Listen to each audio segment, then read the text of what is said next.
దేవుని పరిశుద్ధ నామానికి మహిమ కలుగును గాక. మన తండ్రి అయిన దేవుని నుండి మన ప్రభువైన యేసుక్రీస్తు నుండి కృపా సమాధానములు మనందరికీ కలుగును గాక. ఆమేన్. దేవుని ప్రియ పరిశుద్ధ సంగమా, ఈ ఉదయకాల సమయంలో మరొకసారి మన జీవితంలో పరిశుద్ధ ఆదివారపు ఆరాధనలో పాల్గొనడానికి దేవుడిచ్చిన మహాకృపను బట్టి మనమందరము దేవాది దేవునికి వందనాలు, స్తుతి, స్తోత్రము చెల్లించవలసి ఉంటున్నాం. ఈ భయముతో జీవించే ఈ కాలంలో, కరోనా వైరస్ యొక్క అగ్రెసివ్ స్ప్రెడ్ లో ఉంటున్న ఈ సమయంలో దేవుని కాపుదల, దేవుని భద్రత, దేవుని సంరక్షణ మనకు తోడుగా ఉంచిన విధానాన్ని బట్టి మనమందరము దేవునికి వందనాలు, స్తుతి, స్తోత్రం చెల్లిద్దాం. ఈ ఉదయ కాలము మనమందరము దక్షిణ ఇండియా క్రైస్తవ సంఘం యొక్క పంచాంగాన్ని బట్టి మనం ధ్యానం చేయవలసిన అంశము అభిషిక్త పరిచర్య, రూపాంతరపరచబడిన వారు అనే అంశాన్ని మనం ఆరాధన చేస్తూ ఉంటాం.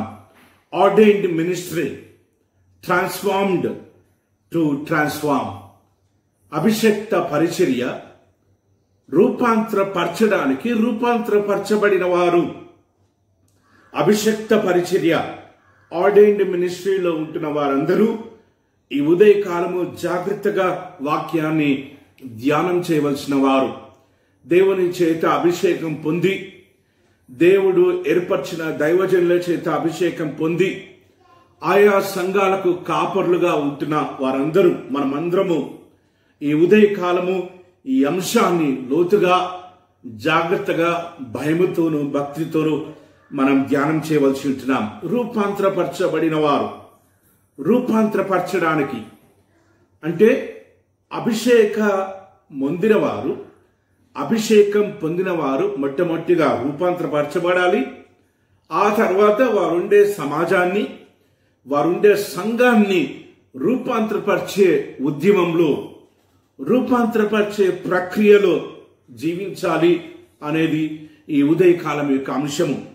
మనము 4 పాఠ్య భాగాలు చదువుకున్నాం, సిద్ధపడి మనం వచ్చాం.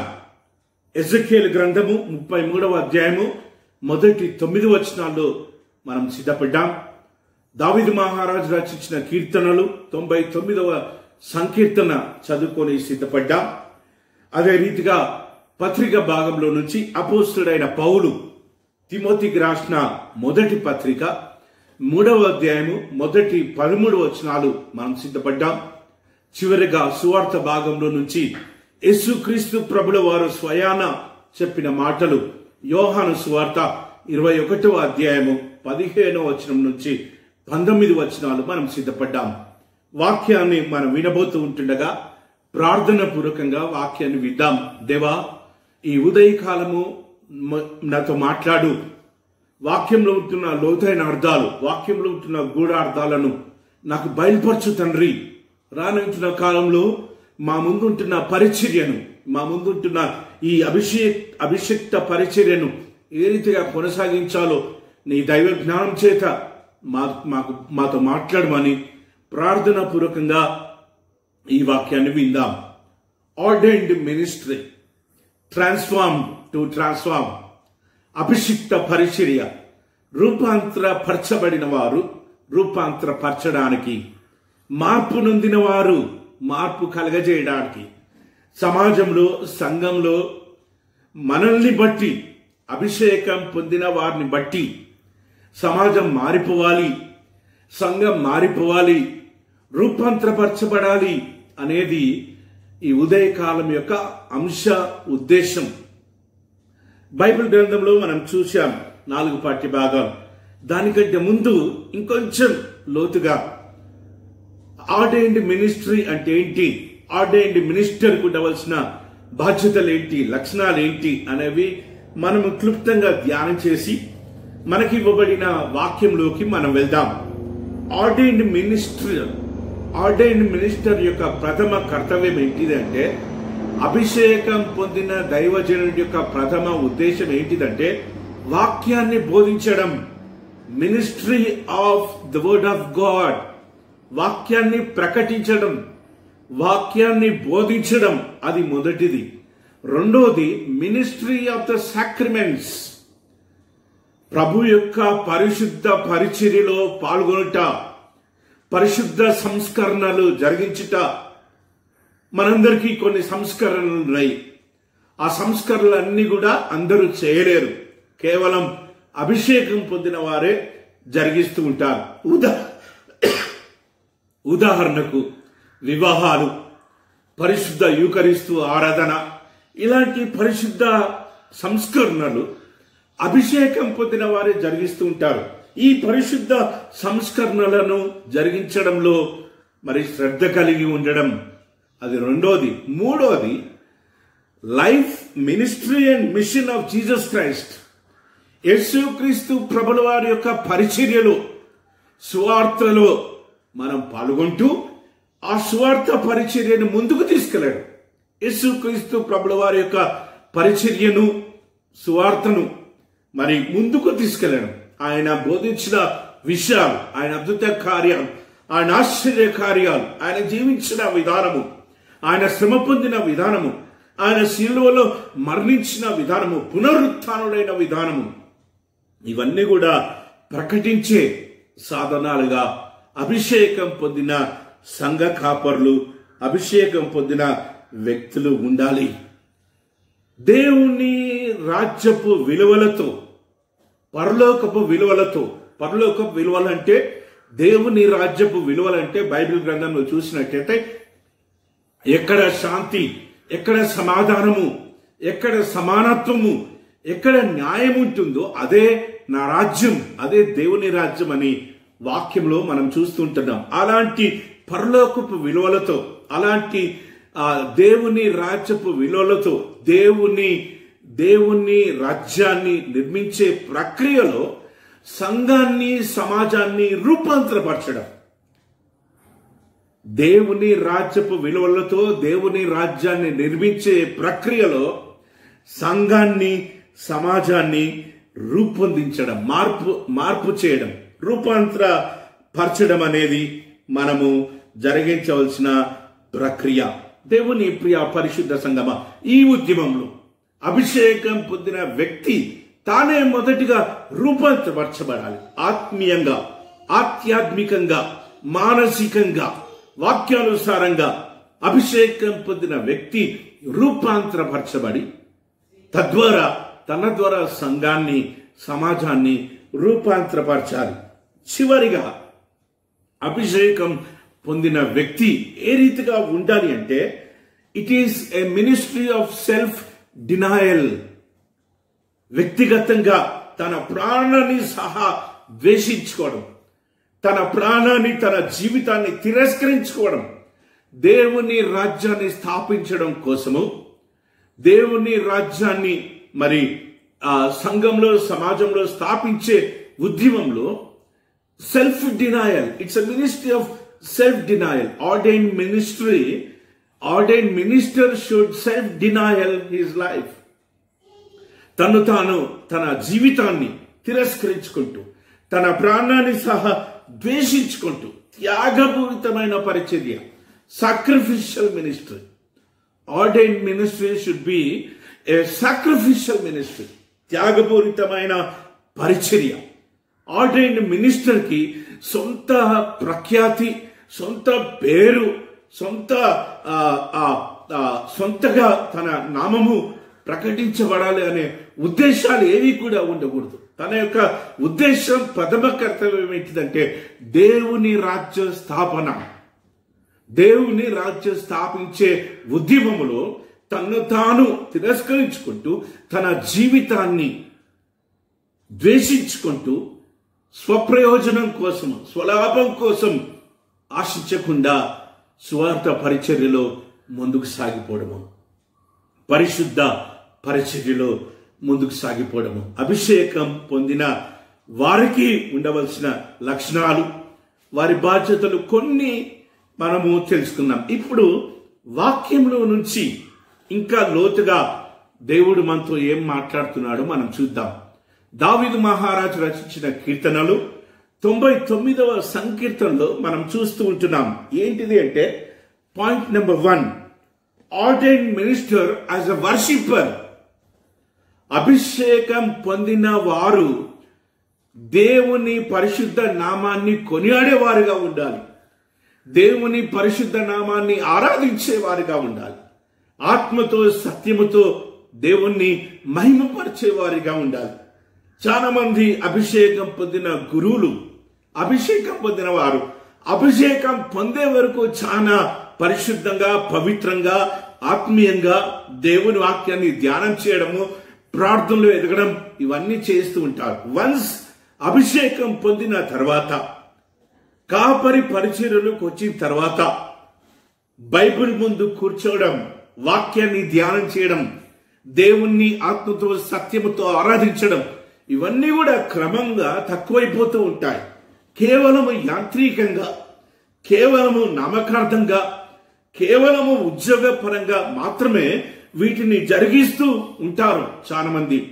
అలా కాకుండా ఇక్కడ 99వ కీర్తనలో దావీదు మహారాజు ఏం చెప్తున్నాడంటే, యెహోవా రాజ్యము చేయుచున్నాడు, జనులు వణుకును, ఆయన కేరేబుల మీద ఆసీనుడై ఉన్నాడు, భూమి కదులును. జనములు వణుకును, వణకాలి. దేవుని సన్నిధానంలో మనము గడగడ వణుకుతూ పరిచర్య జరిగించాలి. ఒకసారి ఈ క్యాసెట్, ఒకసారి ఈ సర్ప్లస్, ఈ స్టోల్, ఈ గడల్ ధరించుకున్న తర్వాత వీటికి మనం అర్హులమా అనేది మనల్ని మనం క్వశ్చన్ చేసుకుంటూ, ఒకవేళ ఏ విషయంలో కూడా అర్హత లేకున్నట్లయితే పాప క్షమాపణ పొందుతూ దేవుని సన్నిధానంలో పశ్చాత్తాపడుతూ మనల్ని మనము శిల్వ రక్తంలో కడుక్కుంటూ దేవుని కృపను, దేవుని ఆత్మను పొందుకొని ముందుకు సాగవలసి ఉంటున్నాం. ఆత్మతో సత్యముతో దేవుణ్ణి ఆరాధించాలి, దేవునికి భయపడాలి, దేవుని వాక్యానికి భయపడాలి. దేవుని పరిశుద్ధ సన్నిధానంలోకి వెళ్ళేటప్పుడు వణకాలి, వణికిపోవాలి.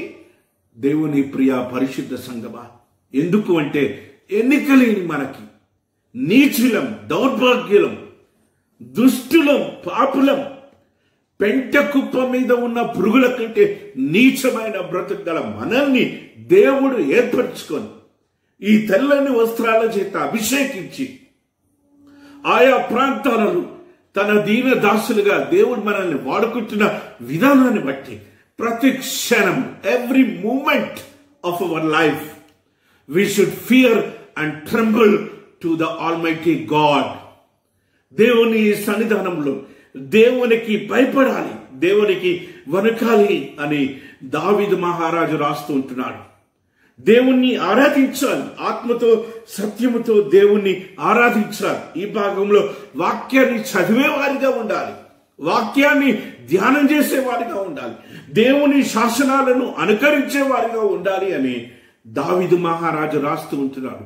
దేవుని ఆజ్ఞలను పాటించేవారిగా, దేవుని శాసనాలను పాటించేవారిగా, వాక్యానుసారమైన జీవితం జీవించేవారిగా అభిషేక పరిచర్యలో ఉన్నవారు ఉండాలి అని ఈ ఉదయకాలము దేవుడు తన వాక్యం ద్వారా మనందరినీ హెచ్చరిస్తూ ఉంటున్నాడు. దేవుని ప్రియ పరిశుద్ధ సంగమా, ఒకసారి అభిషేకం పొందగానే మనము ఏదో అని అనుకుంటూ ఉంటాం. కానీ జ్ఞాపకం ఉంచుకో, మనము దేవుని సేవకులం. We are servant of God. దేవుని సేవకులం. దేవుని సేవకులం అనేది మర్చిపోకుండా, మనల్ని మనము తగ్గించుకోకుండా, మన ప్రాణాన్ని మనం ద్వేషించుకోకుండా, మనల్ని మనం తిరస్కరించుకోకుండా. ఎందుకు అంటే వీటన్నిటి ద్వారా ఘనత, మహిమ, ప్రభావాలు కేవలము ఆయనకు మాత్రమే కలగాలి, కేవలము ఆయనకు మాత్రమే చెందాలి. ఆ రీతిగా ఆయనకు ఘనత, మహిమ, ప్రభావాలు తీసుకెళ్లే సాధనాలుగా మనం ఉండాలి అని ఈ ఉదయకాలము దేవుడు జ్ఞాపకం చేస్తూ ఉంటున్నాడు. దేవుని ప్రియ పరిశుద్ధ సంగమ, ఇక్కడ దావీదు మహారాజు ఏం చెప్తున్నంటే, ఆయన పాదపీఠం ఎదుట సాగిలపడుడి, సాష్టాంగపడి దేవుణ్ణి ఆరాధించే వారిగా అభిషేక పరిచర్యలో ఉన్నవారు ఉండాలి. అంతగా తగ్గించుకొని దేవుణ్ణి ఆరాధించే వారిగా ఉండాలి. సాష్టాంగపడి ఆయన పాదపీఠ ఎదుట, ఆయన పాదపీఠం దగ్గరికి వస్తున్నప్పుడు హృదయం గడగడ వణికిపోవాలి. మన జీవితం మనకు కనిపించాలి, మన పాప బ్రతుకులు మనకు కనిపించాలి. మన మనోనేత్రాలు తెరవబడాలి.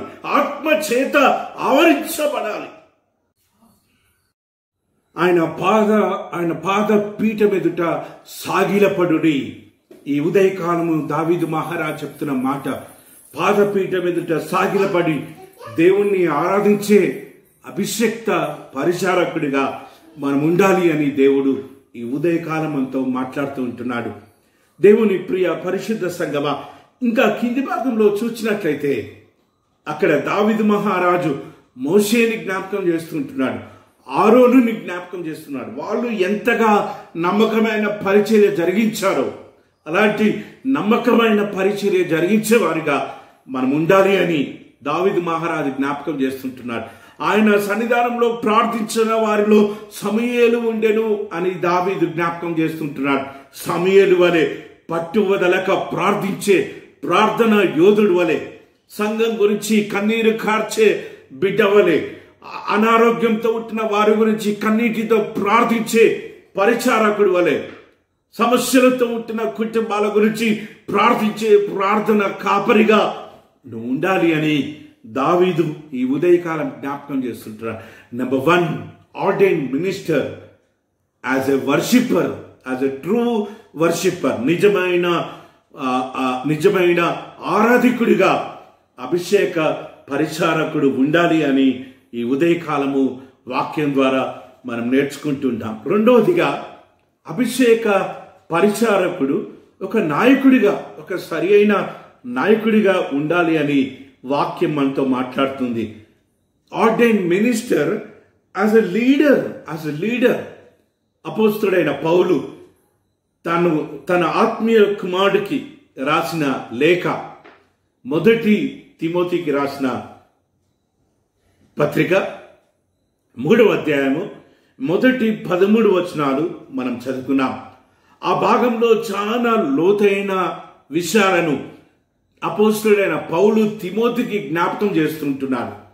తిమోతిని అభిషేకించి సువార్త పరిచర్యకు పంపించినా గాని కొన్ని దినాలైన తర్వాత, కొన్ని సంవత్సరాలైన తర్వాత తిరిగి తిమోతిని ఎంకరేజ్ చేయడానికి, తిరిగి తిమోతిని ఛాలెంజ్ చేయడానికి, తిరిగి తిమోతిలో ఈ పరిశుద్ధ మర్మాలను ఇంప్లాంట్ చేయడానికి అపోస్తలుడైన పౌలు ఈ విషయాలను తిమోతికి జ్ఞాపకం చేస్తుంటున్నాడు. మనం చూద్దాం. మొదటి వచనం, ఎవడైనాను అధ్యక్ష పదవిని ఆశించిన యెడల అట్టివాడు దొడ్డ పనిని ఆపేక్షించుచున్నాడన్న మాట నమ్మదగినది. Ordained minister should be a leader. అభిషేక పరిచర్యకు రావాలి అనుకోవడము ఒక మంచి పని, దేవునికి ప్రీతికరమైన పని, దేవునికి ఇష్టమైన పని అని దావీదు మహారాజు అపోస్తలుడైన పౌలు తిమోతికి జ్ఞాపకం చేస్తున్నాడు. కానీ ఆ అభిషేక పరిచర్యలో, ఆ నాయకత్వంలో ఏ రీతిగా ఉండాలో ఇక్కడ రాస్తూ ఉంటున్నాడు. ఏ రీతిగా ఉండాలి అంట, అధ్యక్షుడగు వాడు నిందారహితుడును, ఏకపత్ని పురుషుడును, మితానుభవుడును, స్వస్థ బుద్ధి గలవాడును, మర్యాదస్తుడును, అతిథి ప్రియుడును, బోధింపతగిన వాడై ఉండి మద్యపానీయు కొట్టువాడు కాక సాత్వికమును, జగడమాడని వాడును, ధనాపేక్ష లేనివాడై. చాలా విషయాలను మనం ఇక్కడ చూస్తున్నాం. అభిషేక పరిచర్యలో ఉన్నవారు మొదటిగా చెప్పిన తన ప్రాణాన్ని సహా ద్వేషించుకోవాలి, తన ప్రాణాన్ని తిరస్కరించుకునేవాడే అభిషేక పరిచారకుడు అనే విషయాన్ని చెప్పాను. వాటికి సంబంధించిన విషయాలన్నీ మనం ఇక్కడ చూస్తుంటున్నాం. నిందారహితుడును, ఎలాంటి నింద, ఎలాంటి దోషము, ఎలాంటి పాపము లేనివాడిగా ఉండాలి. ఏకపత్ని పురుషుడును. ప్రస్తుత కాలంలో చాలా ఫ్యాషన్ అయిపోయింది. ఒక వివాహం, 2 వివాహాలు, 3 వివాహాలు, ఒకరిని విడిచిపెట్టి ఒకరిని, ఇంకొకరిని విడిచిపెట్టి ఇంకొకరిని, వారు కూడా పుల్పిట్టెక్కి మరి వాక్యం బోధించడం, పరిశుద్ధ సంస్కరణలు ఆచరించడం మనం చూస్తూ ఉంటున్నాం. ఆ రీతిగా ఉండడానికి వీలేదు అని అపోస్తలుడైన పౌలు ఇక్కడ రాస్తుంటున్నాడు.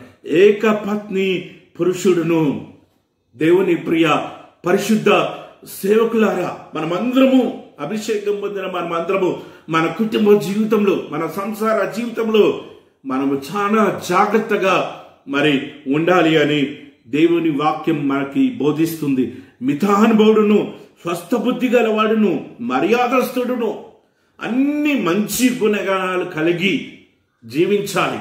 అన్ని మంచి లక్షణాలను అవలంబించుకోవాలి. ఒకవేళ అలాంటివి లేకుండా నువ్వు అభిషేక పరిచర్యలో ఉన్నట్లయితే ఇలాంటి మంచి గుణగణాలను అవలంబించుకోవాలి, ఇలాంటి మంచి గుణగణాలను నేర్చుకోవాలి అని అపోస్తలుడైన పౌలు ద్వారా ఈ ఉదయకాలము మనం హెచ్చరించబడుతున్నాం. ఇంకొక ముఖ్యమైన విషయం ఏంటిదంటే అతిథి ప్రియుడును,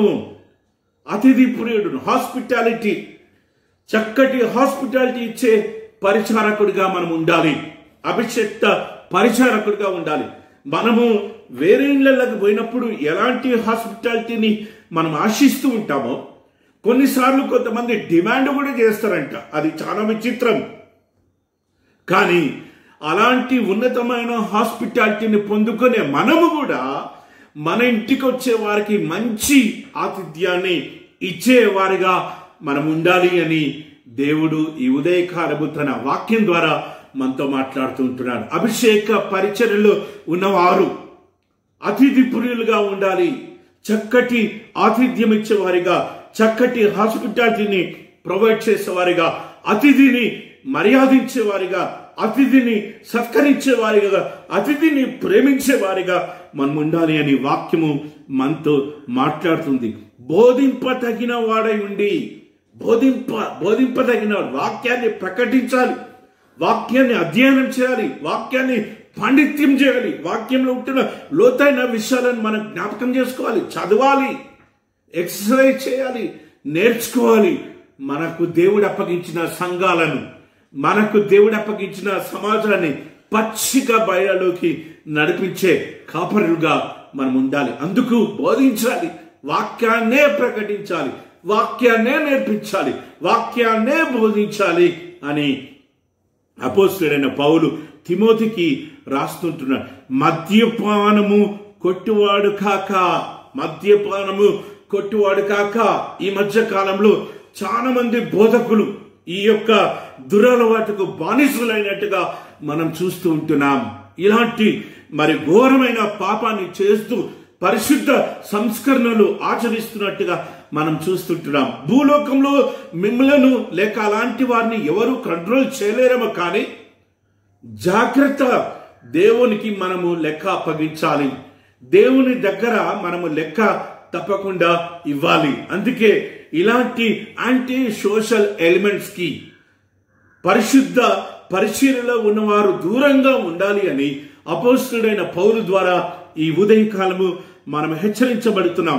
సాత్వికుడును, జగడమాడని వాడును, తను తగ్గించుకునేవాడు, కొట్లాడేవాడు కాకుండా, పోరాటం చేసేవాడు కాకుండా, ఊకే చీటికి మాటికి ప్రతి దానికి మరి ఇంటి వారితోనూ, సంఘం వారితోనూ, సమాజం వారితోనూ కొట్లాడేవాడు కాకుండా ఉండాలి అని అపోస్తలుడైన పౌలు ద్వారా మనం నేర్చుకుంటున్నాం.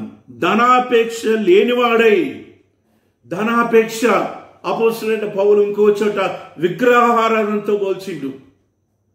ప్రస్తుత కాలంలో ఉంటున్న అభిషిక్త పరిచర్యలో ఉన్న వారందరికీ ఇంకొక దురలవాటు. డబ్బు సంపాదించాలి, సంఘాన్ని దోసుకోవాలి, తప్పు లెక్కలు రాయాలి. నువ్వేదైనా చేయొచ్చు, మనం ఏదైనా చేయొచ్చు, ఇక్కడ తప్పించుకోవచ్చు, కానీ పరలోకంలో మనం తప్పించుకోలేము. దేవుని ప్రియ పరిశుద్ధ సంగమా, కొంతమంది కాపరులు 1 ఇల్లు, 2 ఇల్లులు, 3 ఇల్లులు, 4 ఇల్లులు కట్టుకుంటున్నారంట. మరి ఏ రీతిగా అలాంటి డబ్బులు వారికి వస్తున్నాయో వారే జవాబుదారులు. దేవుని ప్రియ పరిశుద్ధ సంగమా, ధనాపేక్ష లేనివాడై ఉండాలి. అందుకే పోయిన వారం మనం ధ్యానం చేసుకున్నాం కదా, యేసుక్రీస్తు ప్రభు శిష్యులను ఇద్దరిద్దరుగా పంపిస్తూ మీరు ఏమి తీసుకెళ్ళకండి, సింపుల్ గా వెళ్ళండి అంటే ఈ లోక భోగాలు ఏవి కూడా అనుభవించకుండా సాధారణంగా సంఘంలో మమేకమైపోయి, సంఘంలో లీనమైపోయి, సంఘంలో కలిసిపోయి గ్రామస్తులతో కలిసిపోయి, గ్రామ సంఘాలతో కలిసిపోయి, దేవుడు మనకిచ్చిన పట్టణ సంఘాలతోనూ కలిసిపోయి, పేదవారితో కలిసిపోయి, విధవరాళ్లతో కలిసిపోయి, అనాథ బిడ్డలతో కలిసిపోయి, దిక్కులేని వారితో కలిసిపోయి, వితంతులతో కలిసిపోయి చేసే పరిచర్య నువ్వు జరిగించడానికి నీలో ధనాపేక్ష ఉండద్దు.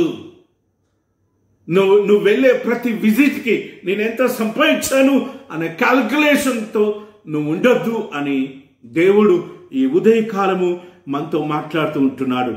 సంపూర్ణ మాన్యత కలిగి తన పిల్లల్ని స్వాధీనపరచుకొనొచ్చు, తన ఇంటిని బాగుగా ఏలువాడై ఉండవలెను. తన ఇంటిని ఏలువాడుగా ఉండాలి.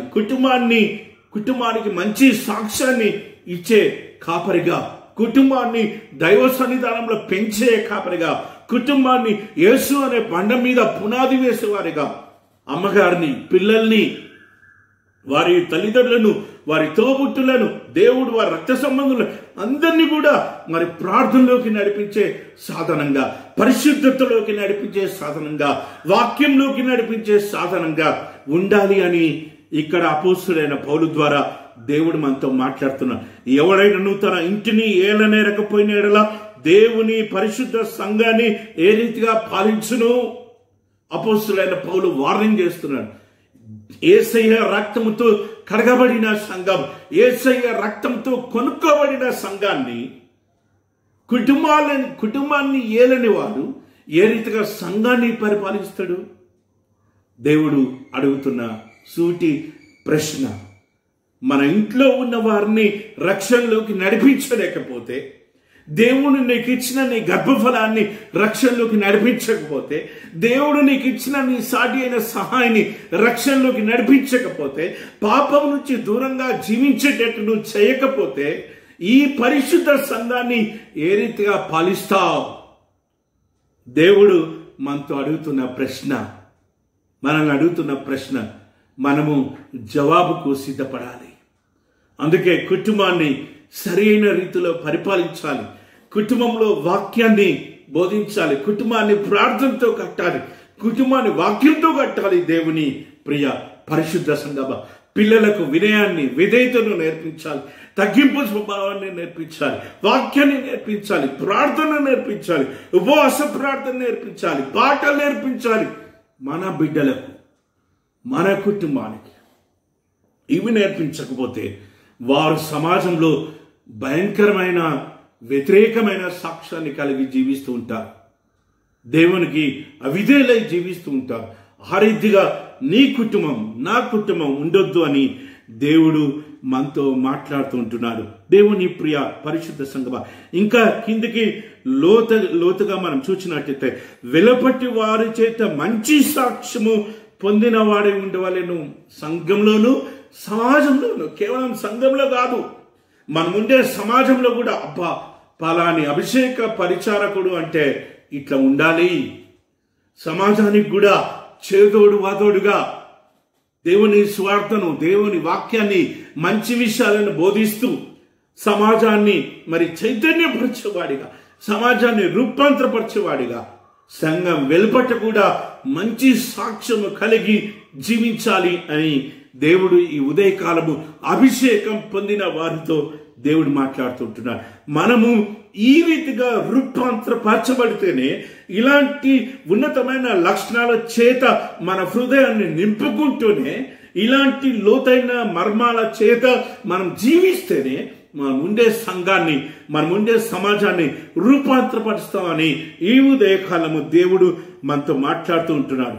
మాన్యులై ఉండి ద్విమనస్కులను, మిగుల మద్యపానాసక్తులను, దుర్లాభమును ఆపేక్షించే వారై ఉండక, మళ్ళా చెప్తున్నాడు, రిపీటింగ్, ఈ స్ట్రెస్సింగ్ అపోస్తలుడైన పౌలు, దుర్లాభాన్ని ఆపేక్షించే వారై ఉండకుండా, కష్టానికి తగిన ప్రతిఫలం కాకుండా, దుర్లాభం అంటే కష్టార్జితమైన పని కాకుండా ఈజీగా వచ్చే మనీ కోసము ఆశించేది దుర్లాభం. దుర్లాభమును ఆపేక్షించే వారి ఉండకుండా, అత్యాశ కలిగి జీవించకుండా, ఈజీ మనీని ఆశించకుండా, కరప్షన్తో జీవించకుండా, దేవుడు ఈ ఉదయకాలము మనల్ని హెచ్చరిస్తూ ఉంటున్నాడు. దేవుని ప్రియ పరిశుద్ధ సంగమా, విశ్వాస మర్మమును పవిత్రమైన మనస్సాక్షితో గైకొన్న వారే ఉండాలి. పరిశుద్ధ విశ్వాస మర్మాన్ని మనము గ్రహించాలి. ఏంటి మన విశ్వాస మర్మం ఏంటి? ఏ రీతిగా విశ్వాసంలో మనం జీవిస్తాం? ఏ రీతిగా విశ్వాసానికి కర్త అయిన దేవుని మీద మనస్సు కలిగి మనం బ్రతుకుతాం? అలాంటి జీవితాన్ని ఎప్పుడు ఏ రీతిగా సాధిస్తాం అనే వాటి మీద సాధన చేయాలి అని తిమోతికి జ్ఞాపకం చేస్తుంటున్నాడు. విశ్వాస మర్మమును పవిత్రమైన మనస్సాక్షితో గైకొను వారై ఉండాలి. తిమోతి, పవిత్రమైన మనస్సాక్షితో నువ్వు వాక్యాన్ని గైకొను, పవిత్రంగా జీవించు, విశ్వాస పరిమాణాన్ని, విశ్వాస మర్మంను గ్రహించి విశ్వాసంతో జీవించు అని అపోస్తలుడైన పౌలు తిమోతికి జ్ఞాపకం చేస్తుంటున్నాడు. పరిశుద్ధ అభిషిక్త పరిచర్యలో ఉన్న మనతో దేవుడు ఈ ఉదయకాలము మాట్లాడుతుంటున్నాడు. చివరిగా అన్ని విషయాలలో నమ్మకమైన వారై ఉండవలెను, క్రీస్తు యేసునందలి విశ్వాసమందు బహుధైర్యము గల వారై ఉండవలెను. అన్ని విషయాల్లో నమ్మకంగా ఉండాలి, నమ్మకంగా జీవించాలి, యథార్థంగా బ్రతకాలి అని దేవుడు వాక్యం చేత ఈ ఉదయకాలం మనం హెచ్చరిస్తుంటున్నాడు. నమ్మకమైన జీవితం జీవించినప్పుడు, యథార్థంగా బ్రతుకుతున్నంత కాలము నువ్వు ఎవరికి కూడా భయపడవలసిన అవసరం లేదు. యేసు క్రీస్తునందు విశ్వాసం ఉంచినట్లయితే ధైర్యంగా జీవించు అని తిమోతిని హెచ్చరిస్తూ ఉంటున్నాడు. దేవుని వైపు చూసినంత కాలం, మనుషుల వైపు చూస్తేనే మనకు అధైర్యం. ఎందుకంటే మనం ఏదో ఆశిస్తూ ఉంటాం, స్వార్థపూరితమైన వాటిని మనం ఆశిస్తూ ఉంటాం, స్వార్థంగా జీవించడానికి మనం పాటుపడుతూ ఉంటాం, ఆ వాక్యానికి అవిధేయులై జీవిస్తూ ఉంటాం. కాబట్టి మనము ఈలోక మానవులకు, ఈలోక అధికారానికి భయపడుతూ ఉంటాం.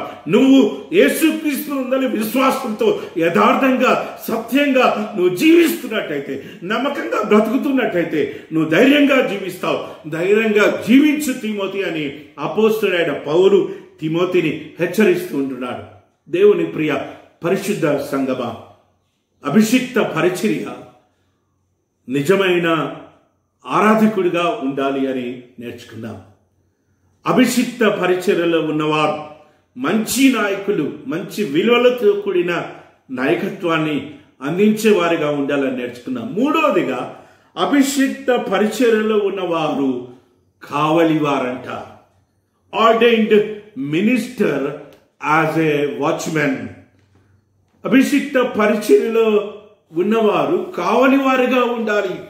దేవుడు అప్పగించిన సంఘానికి, దేవుడు అప్పగించిన పట్టణానికి, దేవుడు అప్పగించిన పనిని కావలివారుగా ఉండాలి అని దేవుడు ఈ ఉదయకాలము ఎజెకియేలు పత్రిక ద్వారా, ఎజెకియేలు గ్రంథం ద్వారా దేవుడు మనతో మాట్లాడుతుంటున్నాడు. ఎజెకియేలు గ్రంథము 33వ అధ్యాయము మొదటి 9 వచనాలు మనం అక్కడ చూసాం. దేవుడు దర్శనమిచ్చి ఎజెకియేలుతో మాట్లాడుతుంటున్నారు. ఇశ్రాయేలీయులకు ప్రవచించు, యెరూషలేములో జీవిస్తున్న వారికి ప్రవచించు, ఏ రీతిగా నువ్వు జీవించాలో. అభిషేకం పొందిన మీరు, దేవుని చేత అభిషేకం పొంది దేవుని కుమారులుగా, కుమార్తెలుగా ముద్రించబడిన మీరు ఏ రీతిగా జీవించాలో అని దేవుడు ఎజెకియేలు ద్వారా ఇశ్రాయేలీయులతో మాట్లాడిన మాటలు ఈ ఉదయకాలము దేవుడు మనతో మాట్లాడుతుంటున్నాడు. మనం చూద్దాం.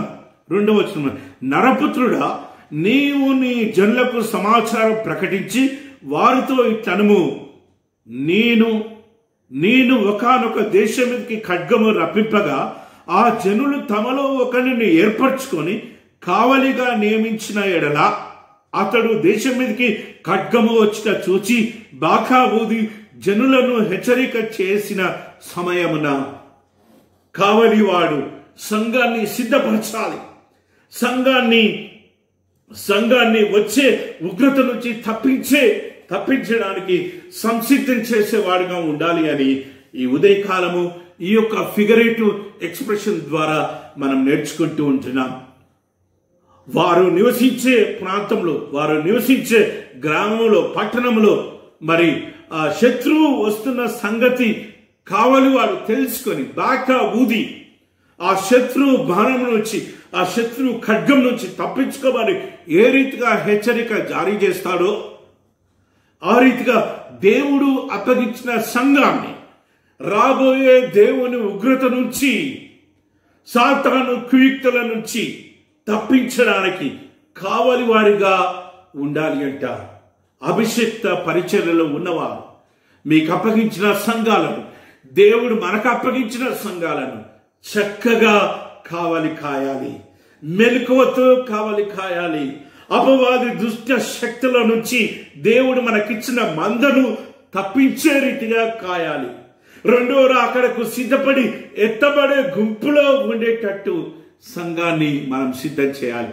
ఆ రీతిగా కావలి కాసే వాడిగా మనం ఉండాలి అని దేవుడు మాట్లాడుతుంటున్నాడు. ఏ రీతిగా అయితే కావలి వాడు బాకా ఊది రాబోయే ఉగ్రత నుంచి అక్కడ ఉంటున్న ఆ ప్రాంతంలో ఉంటున్న వారిని తప్పిస్తాడో ఆ రీతిగా తప్పించే అభిషేక పరిచారకుడిగా నువ్వు ఉండాలి అని దేవుడు మనతో మాట్లాడుతుంటున్నాడు. దేవుని ప్రియ పరిశుద్ధ సంఘ కాపరి, దేవుని చేత అభిషేకించబడిన ప్రియ స్నేహితుడా, మనము కావలి వారం అనే సత్యాన్ని మనం మర్చిపోవద్దు. We are not ministers. ఈ మినిస్టర్ అనే పదము మనల్ని ఒక్కొక్కసారి నెగటివ్ యాటిట్యూడ్ లోకి నడిపిస్తూ ఉంటుంది, నెగటివ్ కాన్సెప్ట్స్ ని ఇంప్లాంట్ చేస్తూ ఉంటుంది. కానీ మనము కావలి వారము, మనము దేవుని సేవకులము, మనము పరిచర్య జరిగించుకోవడానికి రాలేదు, పరిచర్య చేయడానికే దేవుడు మనల్ని ఏర్పరచుకున్నాడు అన్న సత్యాన్ని మనము ఎరగాలి. ఈ ఉదయకాలము దేవుడు జ్ఞాపకం చేస్తుంటున్నాడు. మన జీవితాన్ని కావలివాడితో పోలుస్తుంటున్నాడు. ఒకవేళ కావలివాడు వచ్చే ఉగ్రత నుంచి ఆ ప్రాంతాన్ని తప్పించకుండా, బాకా ఊదకుండా ప్రాణాలు పోయే స్థితిలోకి ఆ ప్రాంతము ఉన్నట్లయితే, ఆ ప్రాంతంలో ఎవరైనా ప్రాణాన్ని పోగొట్టుకున్నట్లయితే ఆ ప్రాణం గురించిన చింత నీ మీద చేస్తా అని ఆ కావలి వాడిని హెచ్చరిస్తూ ఉంటున్నాడు. దేవుని ప్రియ పరిశుద్ధ సంఘమా, దేవుడు మనకిచ్చిన సంఘంలో ఒక్క ఆత్మ నశించిన, ఒక్క ఆత్మ దేవునికి దూరంగా వెళ్ళినా మనమే బాధ్యులము అన్న సత్యాన్ని మనం ఎరగాలి. ఒక్క ఆత్మ కూడా నశించిపోకుండా ఉండాలి అంటే వాక్యాన్ని బోధించాలి, సంఘాన్ని కాయాలి, సంఘాన్ని పట్టుకొని ఉండాలి. దుష్ట శక్తుల నుంచి సంఘాన్ని పారదోలే సైనికుడిగా, కావలివాడిగా, పరిచారకుడిగా, ఆరాధికుడిగా, నాయకుడిగా నువ్వు ఉండాలి అని ఈ ఉదయకాలము దేవుని వాక్యం చేత మనం హెచ్చరించబడుతున్నాం. చూద్దాం. అయితే కావలివాడు ఖడ్గం వచ్చుట చూచియు బాకా ఊదనందు చేత జనులు అజాగ్రత్తగా ఉండుటయు, ఖడ్గము వచ్చి వారిలో ఒకని ప్రాణము తీయుటయు తటస్థించినలా వాడు తన దోషంను బట్టి పట్టుబడినను నేను కావలి వాని యుద్ధ వాని ప్రాణం గురించి విచారణ చేయుదును. సంఘాన్ని రెండో రాకడ కోసం సంసిద్ధం చేసే సంఘ కాపరిగా నువ్వు ఉండాలి అని దేవుడు మాట్లాడుతుంటున్నాడు. రాబోయే దేవుని ఉగ్రత నుంచి తీర్పు దినానికి సిద్ధపడేటట్టు దేవుడు మనకి అప్పగించిన పరిశుద్ధ సంఘాలను సిద్ధం చేయాలి. ఆ రీతిగా సిద్ధం చేయాలి అంటే సంఘానికి వాక్యాన్ని బోధించాలి, సంఘానికి వాక్యాన్ని పెంచాలి, సంఘాన్ని వాక్యంలో నడిపించాలి, సంఘంలో దైవారాధనతో నడిపించాలి, సంఘంలో దేవుని చింత కలిగేటట్టు మనం చేయాలి. అలాంటి కావలి వారిగా ఉండాలి అని దేవుడు మాట్లాడుతుంటున్నాడు. వాక్యాన్ని బోధించు, హెచ్చరించు.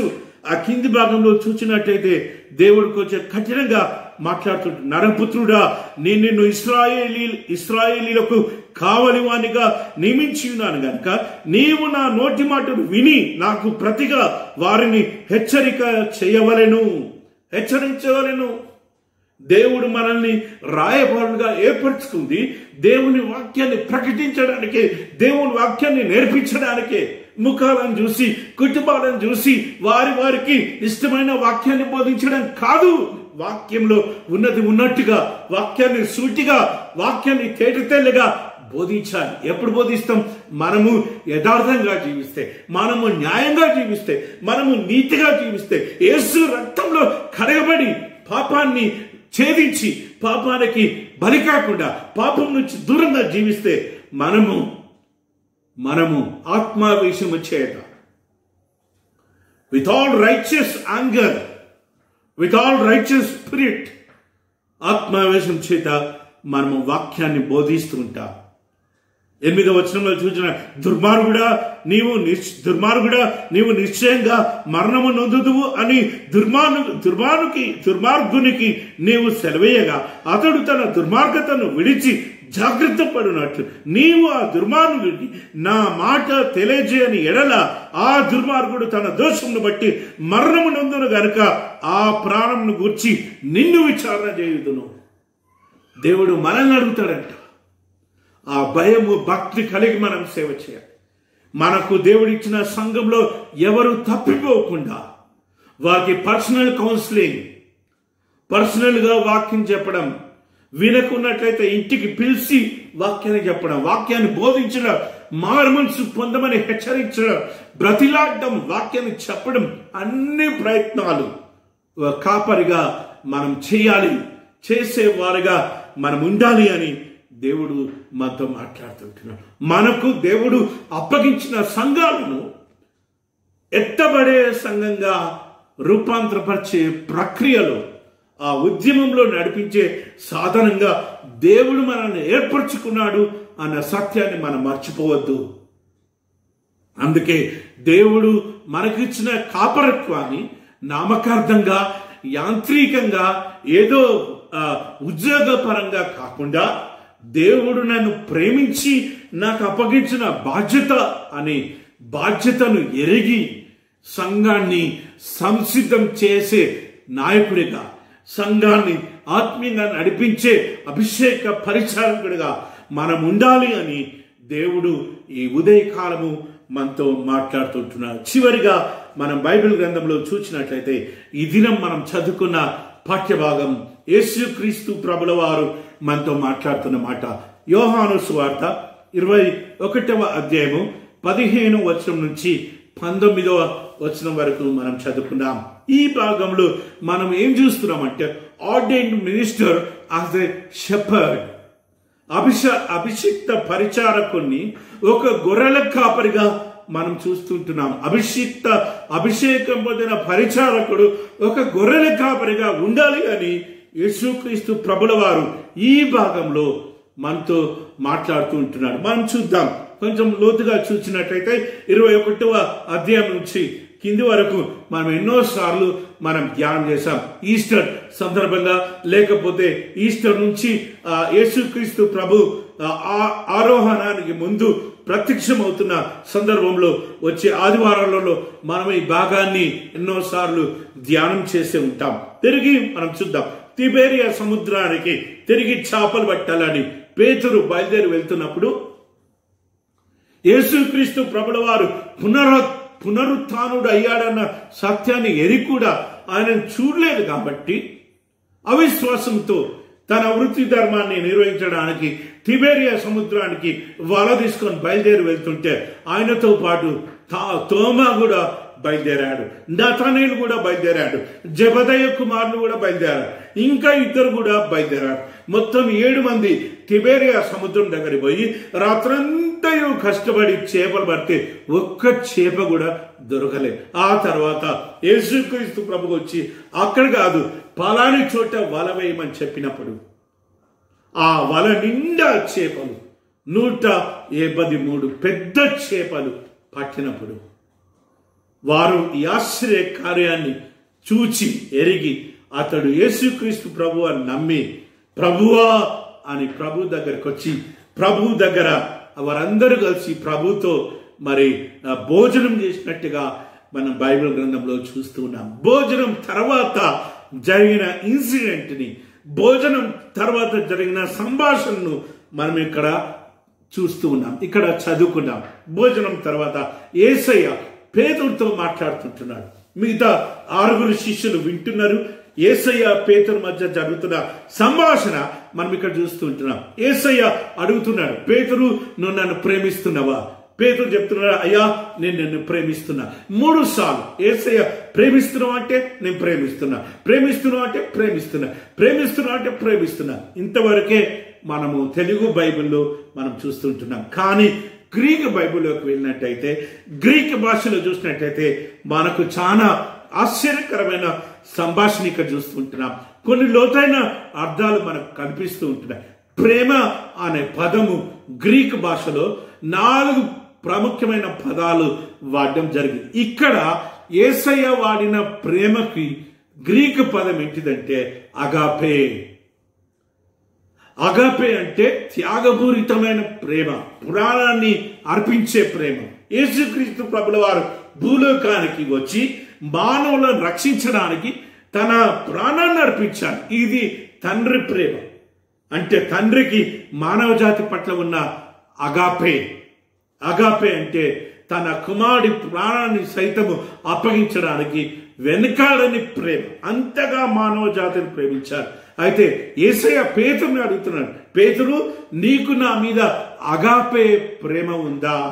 అప్పుడు పేతురు ఏం ఆన్సర్ చేస్తున్నాడంటే ఫిలయో ప్రేమ. అక్కడ వాడబడిన పదం ఏంటంటే ఫిలయో. ఫిలయో అంటే ఒక స్నేహితుడికి మధ్య ఉండే ప్రేమ. యేసయ్య నీకు తెలుసు నాయనా, నేను నీ కోసం ప్రాణాన్ని అర్పించే అంతగా నా ప్రేమ లేదు. ఎందుకంటే నీ 3 సార్లు జంకాను, 3 సార్లు మీరెవరో నాకు తెలియదన్నాను, నీకోసం ప్రాణం పెట్టలేకపోయాను. కాబట్టి నువ్వు కోరుకునే ప్రాణం పెట్టే ప్రేమ నీ మీద నాకు లేదు. నాకు కేవలం ఒక స్నేహితుడిగా నిన్ను ప్రేమించే ప్రేమ మాత్రమే ఉంది అని తన స్టాండ్ని నీతి నిజాయితీగా పేతురు ఒప్పుకుంటున్నాడు. రెండోసారి కూడా అగాపే ప్రేమ ఉందా అని అడిగితే పేతురు ఏమంటున్నాడు, అయ్యా నేను మొదటిగా చెప్పాను, నేను ప్రాణం పెట్టలేకపోయాను, నాకు నిన్నొక స్నేహితుడిగా ప్రేమించే ప్రేమనే ఉంది అని పేతురు చెప్తుంటున్నాడు. మూడవసారి యేసయ్యనే ఒక మెట్టు దిగి సరే పోనీ కనీసం ఫిలయో ప్రేమైనా ఉందా నీకంటే, అయ్యా అది నీవే బాగుగా ఎరుగుదువు, ఒక స్నేహితుడిగా ప్రేమించేంత ప్రేమ మాత్రము నీ మీద నాకు ఉంది అని పేతురు జవాబిస్తున్నాడు. నిక్కచ్చిగా, యథార్థంగా, న్యాయంగా మరి పేతురు ఇచ్చిన జవాబును యేసయ్య మెచ్చుకుంటూ ఉంటున్నాడు. మనమైతే బొంకుతూ ఉంటాం, మనమైతే పొగడుతులు చెప్తూ ఉంటాం, నువ్వంటే ఇంత ప్రేమయ్యా, నువ్వంటే ఇంత ప్రేమయ్యా అని చెప్తూ ఉంటాం. కానీ పేతురు ఆ రీతిగా చెప్పలే.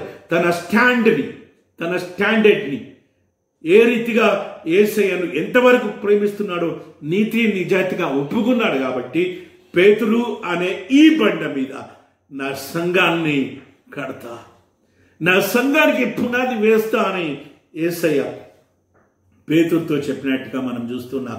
మొదటిసారి యేసయ్య పేతురుని అడిగినప్పుడు, అయ్యా ఒక స్నేహితుడిగా మాత్రమే నిన్ను ప్రేమిస్తా అంటే మొదటిసారి ఒక బాధ్యత అప్పగించాడు, రెండవసారి ఇంకొక బాధ్యత అప్పగించాడు, మూడవసారి ఇంకొక బాధ్యత అప్పగించాడు.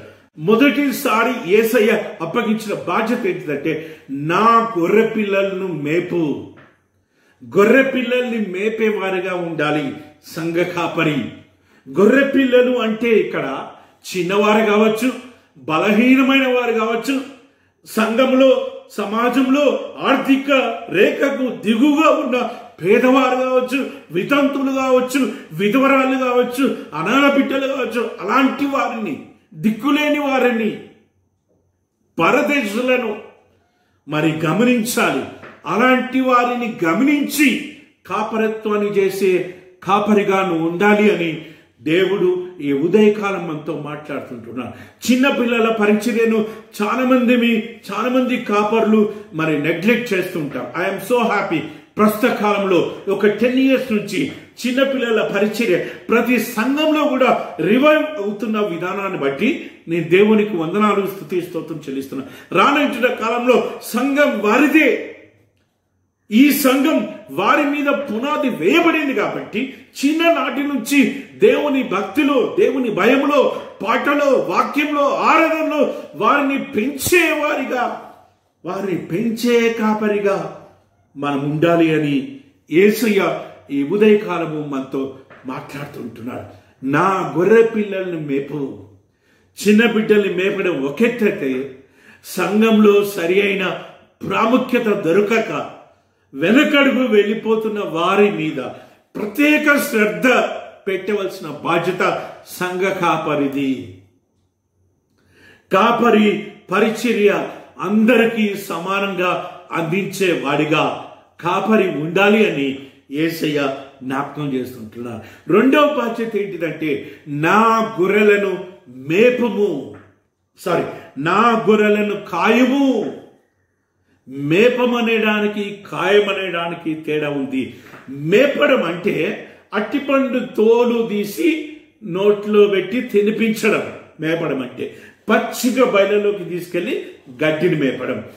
జీవజల ఊట దగ్గరికి తీసుకెళ్లి నీళ్లను తాపించడం అంటే ఆహారాన్ని తినిపెట్టేవాడిగా, ఆహారాన్ని పెట్టేవాడిగా, దేవుని వాక్యాన్ని ఇచ్చేవాడిగా, దేవుని వాక్యాన్ని ప్రకటించేవాడిగా. సంఘాన్ని కాయడం, నా గొర్రెలను కాయము అని అంటే కాసేవాడికి కర్ర అవసరము. ఎందుకు కర్ర అంటే కొన్ని గొర్రెలు త్రోవ తప్పి తొట్టిల్లుతూ ఉంటాయి, పక్కవాడి చేనులో మేస్తూ ఉంటాయి, మంచి పంటను ఖరాబ్ చేస్తూ ఉంటాయి, మంచి పంటను తినివేస్తూ ఉంటాయి. అలాంటి గొర్రెలను కర్రబెట్టి కాలుని లాగే కాపరి బాధ్యత. తప్పిపోయే గొర్రెలను, త్రోదప్పే గొర్రెలను కాయము, బుద్ధి చెప్పము, వాక్యాన్ని నేర్పించు, మందలించు, హెచ్చరించు, దండించే కాపరిగా, హెచ్చరించే కాపరిగా. ఈ కాలంలో మనకెందుకులే, నాకెందుకులే, నేను చెప్తే వాళ్ళు సంఘానికి దూరం అవుతారేమో, నేను ఇట్లా చెప్తే కానుకలు ఇయ్యరేమో, యాంత్రికంగా ఆలోచన చేస్తూ ఉంటాం, ఈలోక పరంగా ఆలోచన చేస్తుంటాం. దేవుడు ఆశ్చర్య కార్యాలు చేసే దేవుడు, దేవుడు అద్భుత కార్యాలు చేసే దేవుడు, ఆకాశ వాక్యాలను విప్పి విస్తారమైన దీవెనలను కుమరించే దేవుడు అన్న సత్యాన్ని మర్చిపోయి లోకం వైపు చూస్తూ మెప్పించే పరిచర్య చేస్తూ ఉంటాం. అలాంటి పరిచర్య చేయొద్దు అని దేవుడి ఉదయకాలం మాట్లాడుతుంటున్నాడు. కాసే పరిచర్య, సంఘాన్ని కాసే పరిచర్య, సంఘాన్ని క్రమశిక్షలోకి నడిపించే పరిచర్య, సంఘాన్ని పరిశుద్ధతలోకి నడిపే పరిచర్య, సంఘాన్ని పాపము నుంచి పాపము చేత జీవిస్తున్న సంఘాన్ని హెచ్చరించి పరిశుద్ధతలోకి, వాక్యంలోకి, పరలోక పట్టణం వైపు నడిపించే పరిచర్య జరిగించాలి అని యేసయ్య ఈ ఉదయకాలం మనతో మాట్లాడుతుంటాడు.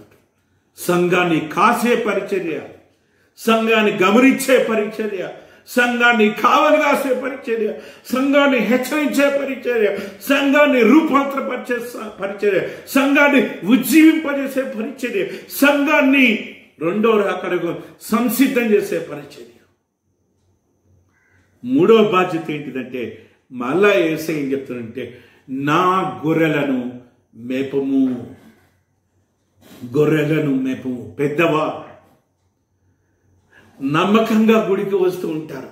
యేసయ్య అంటే ప్రేమ, చర్చ్ అంటే ప్రేమ, అయ్యగారు అంటే ప్రేమ, కానీ వాక్యంలో వెనుకబడి ఉంటారు. వాక్యంలో లోతైన పునాది ఉండదు. అలాంటి వారికి ఈ యొక్క జీవజల ఊటను, ఈ యొక్క పచ్చిక బయలను తినిపించే కాపరిగా మనం ఉండాలి అని దేవుడు మాట్లాడుతుంటున్నాడు. యేసయ్య మనతో చెప్తూ ఉంటున్నాడు. గొర్రె పిల్లల్ని మేపివారిగా, గొర్రెలను కాసేవాడిగా, గొర్రెలను మేపే పరిచారకుడిగా, కాపరిగా మనం ఉండాలి అని దేవుడు మనతో మాట్లాడుతుంటున్నాడు. దేవుని ప్రియ పరిశుద్ధ సంగమ, వాక్యాన్ని విన్నాం. ఓ పరిశుద్ధ అభిషేకం పొందిన పరిచారకుడు నిజమైన ఆరాధకుడిగా ఉండాలి అని, పరిశుద్ధ పరిచర్యకు అభిషేకం పొందిన వాడు మంచి నాయకుడిగా, మంచి గుణగణాలు కలిగి జీవించాలని, అభిషేక పరిచారకుడు కావలివాడిగా ఉండాలి అని, అభిషేక పరిచారకుడు, ఓ గొర్రెల కాపరిగా, సంఘాన్ని కాసేవాడిగా, సంఘాన్ని మేపేవాడిగా, బలహీనమైన స్థితిలో ఉన్న వారిని, చిన్నపిల్లలను మేపేవారిగా ఉండాలి అని నేర్చుకున్నాం.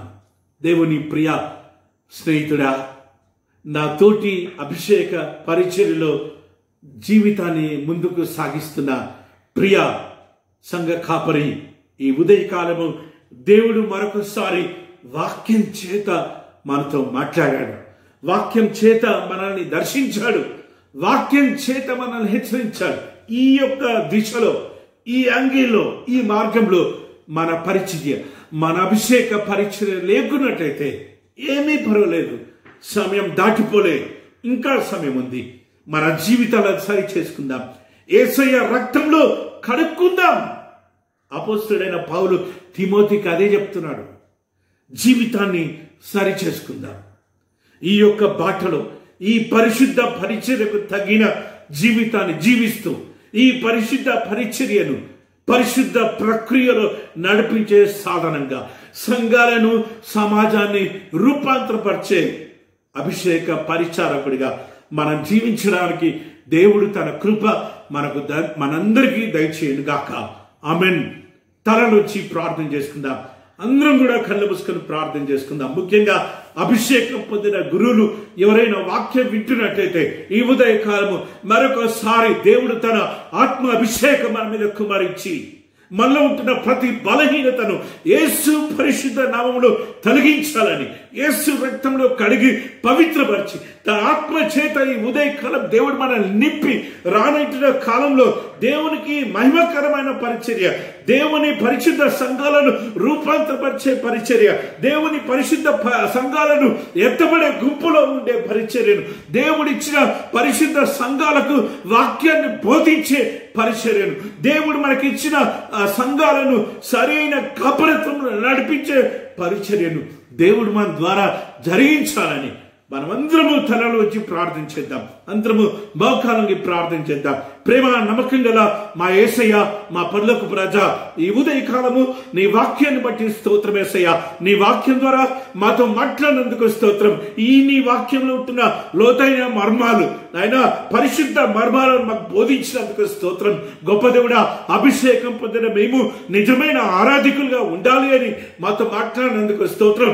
మంచి గుణగణాలు కలిగిన పరిశుద్ధ నాయకత్వాన్ని నిర్వహించే వారిగా మేము ఉండాలని మాట్లాడినందుకు స్తోత్రం. యేసయ్య, మీరు మమ్మల్ని ప్రేమించి అప్పగించిన నీ పరిశుద్ధ సంఘాలను కావలి కాసే నమ్మకమైన కావలి వారిగా మేము ఉండాలి అని మాతో మాట్లాడినందుకు స్తోత్రం. నీ సంఘాలను యేసయ్య, నీ రక్తం ఇచ్చి సంపాదించుకున్న నీ పరిశుద్ధ సంఘాలకు మంచి కాపరత్వాన్ని నాయన అందించే వారిగా మేము ఉండాలని మాతో మాట్లాడినందుకు స్తోత్రం. యేసయ్య, ఈ ఉదయకాలము మరొకసారి మమ్మల్ని మేము నీ యొక్క పరిశుద్ధ సన్నిధానంలోకి అప్పగించుకుంటూ ఉంటున్నాం. మాలో ఉంటున్న ప్రతి బలహీనతను యేసు పరిశుద్ధ నామంలో తొలగించమని ప్రార్థన చేస్తున్నా. లోకాశలను, జీవపు డంబాన్ని, శరీర కోరికలను, నేత్రాశను, నాయన మా యొక్క ఇచ్చలను, నాయన వీటన్నిటిని తొలగించి మా ప్రాణాన్ని ద్వేషించుకొని యేసయ్య మా ప్రాణాన్ని తిరస్కరించుకొని మమ్మల్ని మేము తగ్గించుకొని స్వలాభం కోసం, స్వప్రీతి కోసం, స్వప్రయోజనం కోసం కాకుండా నీ నామ మహిమార్థ నిమిత్తమే నీ పరిచర్య కొనసాగించే పరిచారకులుగా మందని రూపాంతరపరచమని, నీ ఆత్మ చేత ఆవరింపజేయమని, నీ ఆత్మ చేత నింపుమని, రానున్న కాలంలో నీకు మహిమకరమైన పరిచర్య చేసే సాధనాలుగా మందరిని వాడుకోమని ఘనత, మహిమ, ప్రభావాలు మీకు చెల్లిస్తూ యేసు పరిశుద్ధ నామమున ప్రార్థన చేస్తున్నాము తండ్రి. ఆమెన్. మన తండ్రి అయిన దేవుని ప్రేమ, మన ప్రభువైన యేసుక్రీస్తు యొక్క కృప, పరిశుద్ధాత్మ దేవుని యొక్క నడిపింపు, కాపుదల, సంరక్షణ, పోషణ మనందరికీ, ప్రాముఖ్యంగా అభిషేక పరిచర్యలో ఉన్న గురువులందరికీ, వారి కుటుంబాలకు ఇప్పుడు ఎల్లప్పుడు సదాకాలము తోడైన గాక. ఆమెన్.